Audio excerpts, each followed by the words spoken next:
Hey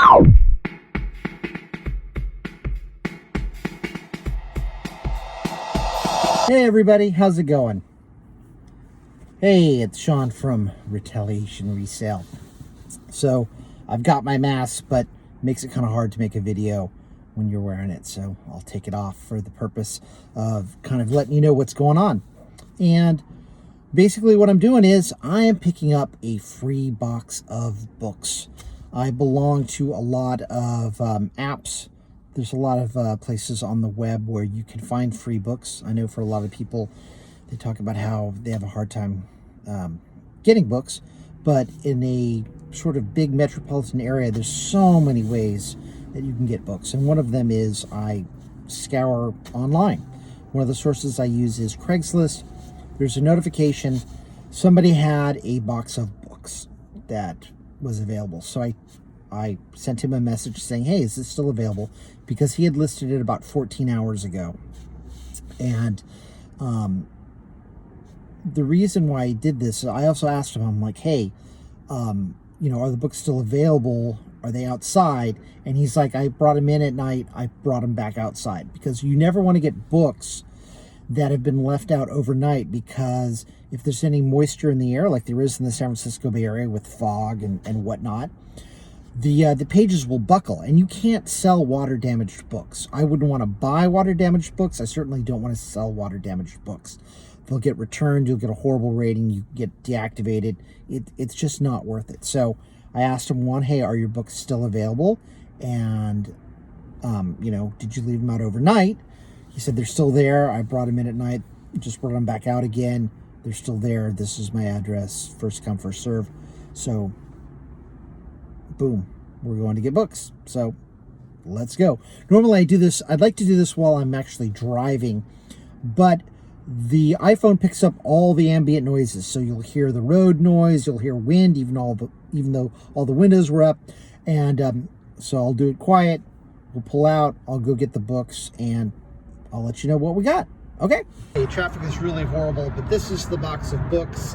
This is the overspill right here in this plastic tub.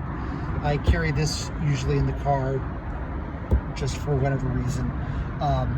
So these are the books. I'm going to take them inside and I'll give you the breakdown of what was what. Okay, it's final summation time. But before I get to the numbers, I want to go over some of the books that I encountered, because I know a lot of you just want to see what the payoff is, and I can totally respect that. But I have some interesting finds that I wanted to go over first. Now, when I picked up the books, the ad, which you saw, shows a box of books and then a big old stack of books. And basically, when you saw the books in the car, I got about half of what was originally put out. All total, well, let me run down these first. You never know what you're going to find as far as book goes. And we have this treasure, Justin Bieber, His World. Big photos. I saw this and it's just kind of funny. I actually have a friend who doesn't like Justin Bieber's music, but likes his independence, or the way he sort of came from nowhere and just kind of, took the world by storm or whatever. So he's another YouTuber. I'm going to send this to him. But originally $3.99, no value, but somebody wants it. And in this case, I'll send it to this YouTuber I know named Jaman Burton. I think he'll get a kick out of it.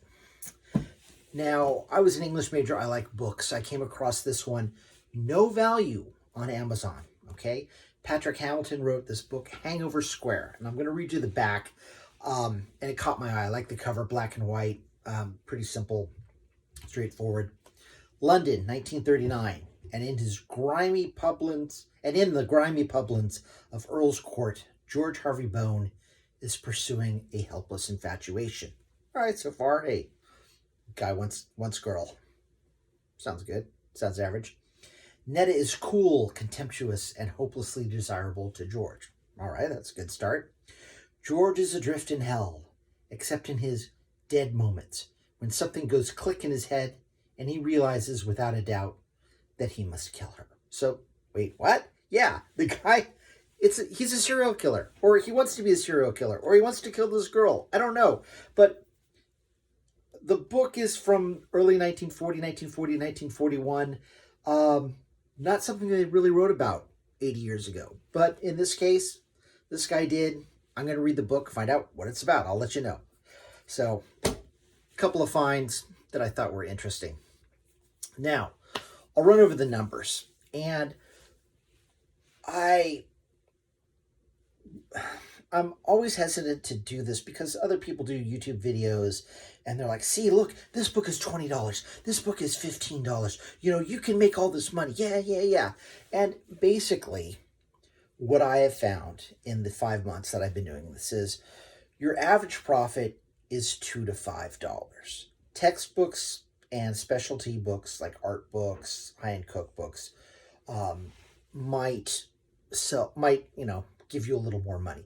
But generally, books of fiction, $2 to $5. That's the average. I've seen videos where the guy goes, I help this person with books, and look at this book in the car here. It's $20. It's a $20 book. And I'm like, the books, I can see it through the back window of the hatchback, and it's smashed up against the window, and it could be bent, and that's no way to treat a book. And just like, oh, geez. You can make money selling books. You're not going to get rich selling books. It's hard. It's dirty work. The hours are a little crazy, but it's a great way to be independent. It's a great way to make more money. I thoroughly enjoy it. So from my last venture, the books that I picked up, 64 books total. 53 books were no good. They had no value whatsoever. There were 7 books that I could sell on a secondary market. 4 books I could sell on Amazon. Now, when I say there are 7 books I could sell on a secondary market, there are some companies that will basically pay you pennies on the dollar for books. Books that Amazon says, or that Scout IQ will tell you have no value, you might be able to sell for 8 cents, 15 cents, 20 cents to this other company. Sometimes they're more. Sometimes, a book might sell for 85 cents or $1. Sometimes even Amazon might sell or might say that it's worth $1.50, but they'll give you $2. So you can make more money sometimes with them than you can selling it on Amazon. And sometimes it has absolutely no value on Amazon, but they want it and they'll pay you, $1 or something. But the price ranges, it's really weird. Sometimes there'll be books in a series and they'll pay you for the second book, but book 1 and book 3, they won't give you anything for. I don't know why, but that's how it works sometimes. Anyway, a lot of times with these companies, they actually pay for the shipping. They have a minimum. I think Sell Back Your Book does $7.50. So basically, you just scan these books. I get a big pile, and when I get enough, I send them in once a week. My partner and I do that. We trade off, and basically, it's burrito money for the week. Or every week, you get enough money to buy one burrito. But on books that you would normally have to find a way to dispose of, some other way, it's a good way to recycle the books and at least get something for them and get a little something for your time. Okay, the 3 books, or I said there were 4 books on Amazon. One, I would receive $5.73.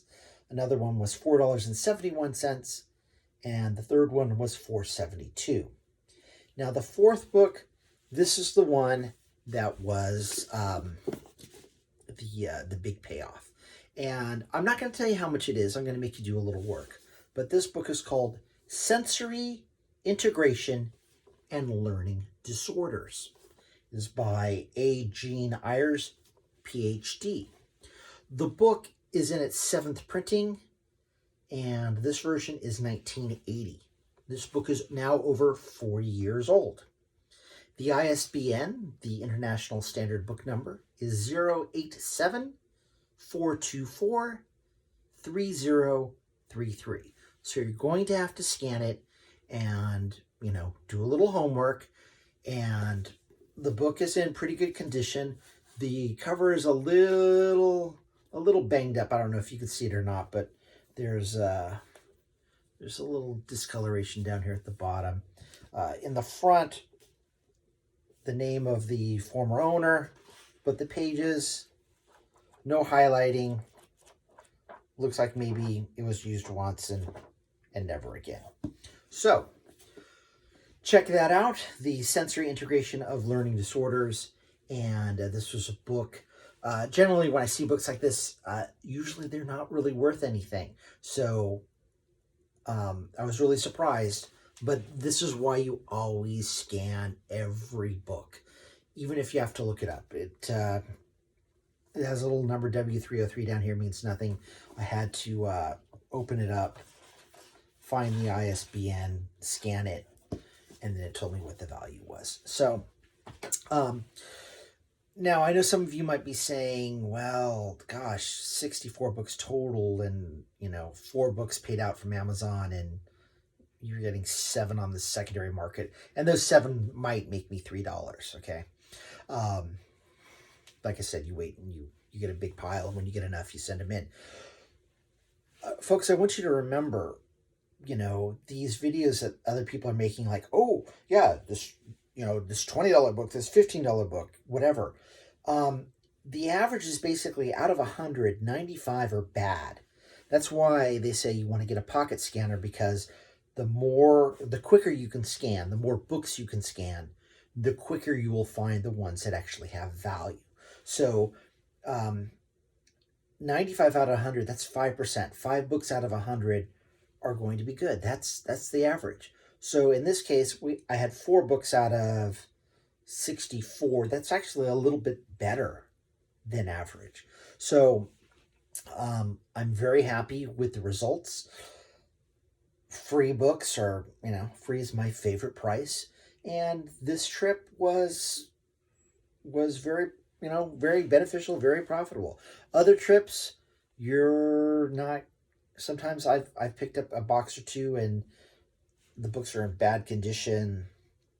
They're dog-eared. They're really not worth anything. And you take the good with the bad, and that's the risk that you take. So,